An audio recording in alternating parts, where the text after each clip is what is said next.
আজকের এই ক্লাসে আমরা কিছু বাক্য যেগুলো আমরা ডেলি লাইফে কোনো না কোনো প্রয়োজনে অনবরত ব্যবহার করি, যেগুলো সহজভাবে আমরা ইংলিশে ট্রান্সলেট করব। দেখো, এগুলো কিন্তু অনবরত কিন্তু আমাদের বলতে হয় বাংলাতে, কিন্তু এগুলো কি করব না, আমরা আজ থেকে ইংলিশে বলবো। কি, এখন বৃষ্টি হচ্ছে, সে একটি বই পড়ছে, তারা ট্রেনের জন্য অপেক্ষা করছে, তিনি এখন ওষুধ খাচ্ছেন, সে এখন ট্রেনিং নিচ্ছেন। দেখো, এখানে এই যে দুটো বাক্য, তিনি এখন ওষুধ খাচ্ছেন আর সে এখন ট্রেনিং নিচ্ছেন, এই যে দুটো বাক্য কি হয়, সাময়িক সময়ের জন্য। হুম এক্ষেত্রে আমরা কি করব না, টেক ব্যবহার করব। সে আগামী সপ্তাহে লন্ডন রওনা দিচ্ছে। দেখো, এটা আমরা ফিউচারে বলতে পারি, কিন্তু দেখো, পূর্ব পরিকল্পনা যখন হবে আমরা কি করব না, প্রেজেন্ট টেন্সে লিখতে পারি। আর প্রত্যেকটা বাক্য দেখো, এই যে এখন বৃষ্টি হচ্ছে, পড়ছে, বই পড়ছে, এই বাক্যগুলো দেখো কন্টিনিউ কাজ চলছে বোঝাচ্ছে। প্রেজেন্ট কন্টিনিউয়াস টেন্সে লিখবো, প্রেজেন্ট কন্টিনিউয়াস টেন্সে। তারপরে কি, তারা প্রায়শই হোটেলে দেখা করছে, প্রায়শই মানে কাজটা কন্টিনিউ চলছে। প্রতিদিন আমরা উন্নতি করছি, জল বিষে পরিণত হচ্ছে, পৃথিবী উত্তপ্ত তর হচ্ছে, উত্তপ্ত তর।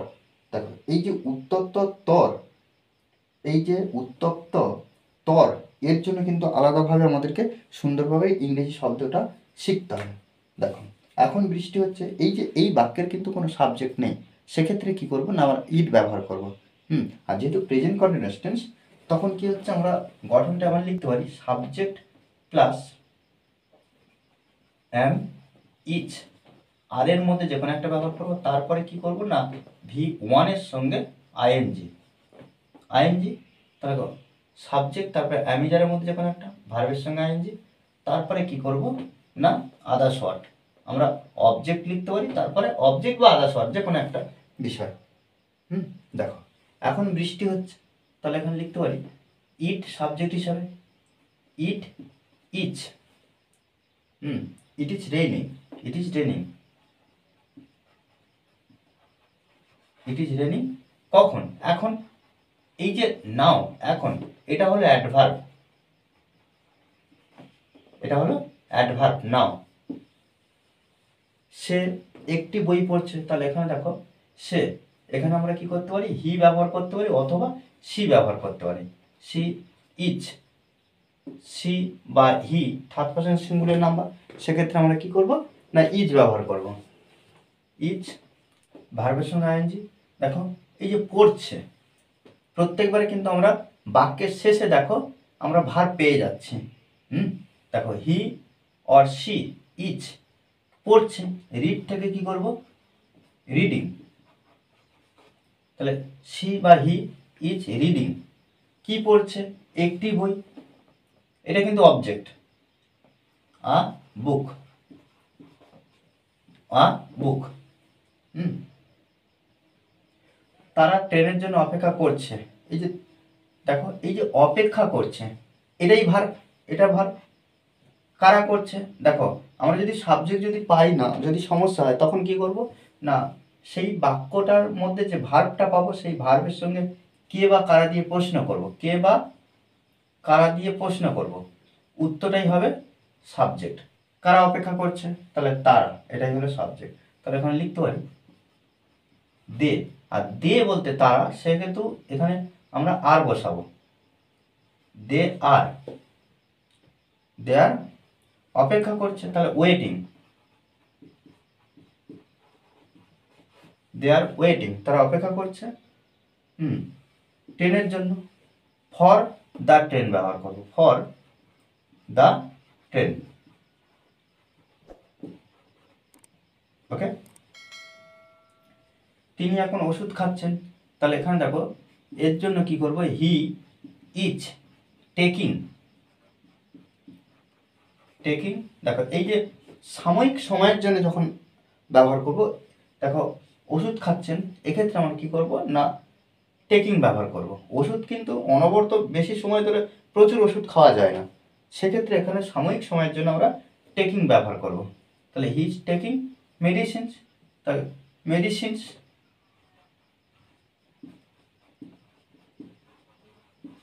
কখন, এখন, নাও। তারপর দেখো, সে এখন ট্রেনিং নিচ্ছেন, এটাও কিন্তু একটা সাময়িক সময়ের জন্য, তাহলে এখানে লিখব he is his training, his training কখন, এখন, নাও।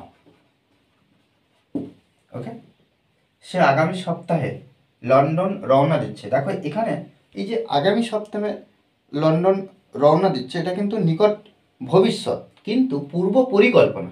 তার জন্য আমরা প্রেজেন্ট কন্টিনিউয়াস টেন্সে লিখতে পারি। তাহলে সে, হি অথবা সি যে কোনো একটা ব্যবহার করব। ইজ লিভিং, তাহলে হি অথবা সি ইজ লিভিং, রওনা দিচ্ছে আগামী সপ্তাহে। আচ্ছা এখানে দেখো কোথায়, কোথায় না, লন্ডনে, ফর লন্ডন, লন্ডন। আগামী সপ্তাহে, নেক্সট, নেক্সট উইক। ওকে, তারা প্রায়শই, প্রায়শই বা প্রায় হোটেল দেখা করছে, হোটেলে দেখা করছে। তাহলে দে আর, দেয়ার, এই যে দেখা করা ইংরেজি কি, মিট থেকে মিটিং করব, যেহেতু প্রেজেন্ট কন্টিনিউয়াস টেন্স, মিটিং। তাহলে দে আর মিটিং, দে আর মিটিং, তারা দেখা করছে। তাহলে এখন দেখো এই যে হোটেলে, নির্দিষ্টভাবে হোটেলে বোঝাচ্ছে, তো ওই জন্য আমরা অ্যাট ব্যবহার করব, at the hotel, at the hotel, হোটেলে। প্রায়শই, ভেরি অফেন, এই যে প্রায়শইয়ের জন্য আমরা কি করব, ভেরি অফেন। প্রতিদিন আমরা উন্নতি করছি, দেখো এই যে প্রতিদিন আমরা উন্নতি করছি, তাহলে এখানে লিখতে পারি যে কারা, আমরা, এটাই subject, we are making, we are making progress,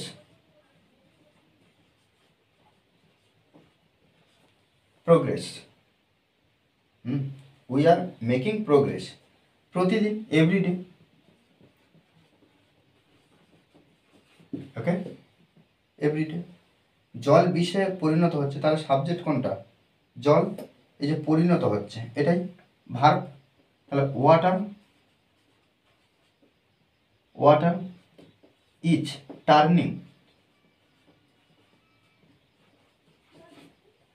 water is turning, জল কি হচ্ছে, পরিণত হচ্ছে বিষে, ইনটু, তাহলে বিষে পরিণত হচ্ছে। তাহলে এখানে আমরা লিখবো ইনটু, এক স্থান থেকে জল, দেখো সবসময় যখন স্থান পরিবর্তন হবে বা তার যে আকার আকৃতি পরিবর্তন হবে, তখন আমরা ইনটু ব্যবহার করব এই প্রিপোজিশনটা। তাহলে water is turning, water is turning পরিবর্তন হচ্ছে ইনটু পয়জন। ওকে, পৃথিবী উত্তপ্ত তল হচ্ছে, দেখো এখানে দেখো এর জন্য আমরা কি করব, দা আর্থ, earth is getting,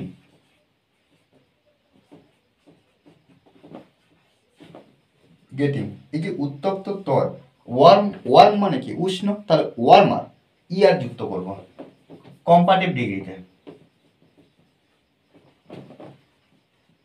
okay, warmer, warmer মানে কি, উত্তপ্ত তল।